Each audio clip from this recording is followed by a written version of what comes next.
درود به تمام دوستان گل. امیدوارم که هر جا هستید خوب و سلامت باشین و خوش اومده به این ویدیو جدید. داخل دستورت با خود داره آقای مهند و آقای نیکوتین با خودمون.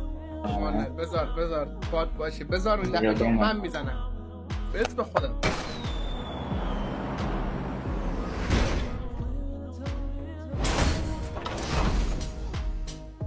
تو که اصلا وضعیت چی گفتی؟ بینا من چی نمیدم. کم آخری شده دیدی.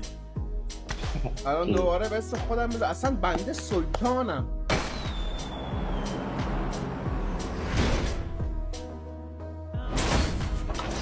مهند جان، خدا داد مهند چی میگی مهند؟ دیدی شیر کن. من ببین میگم سلطانم بس همونی که میخواستم هم داد. شما مردم باور نمیکنه، پابجی باور میکنه، شما باور نمیکنه. بنده میگه قربان سلامت باش. مهند کشیده، باید با مهند تبریک میگم. دومی بزنیم به اسم آقای مهند.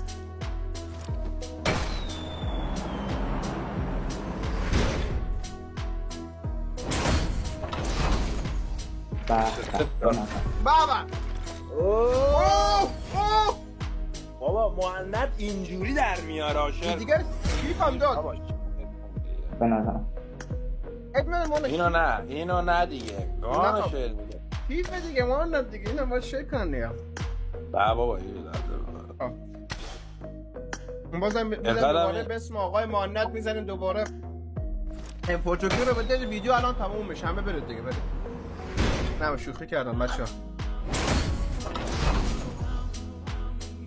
نه داد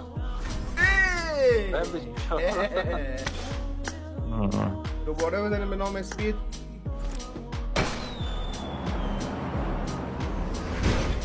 اینجا نجوری حس میکنم تو صف بایستادی جیگرها.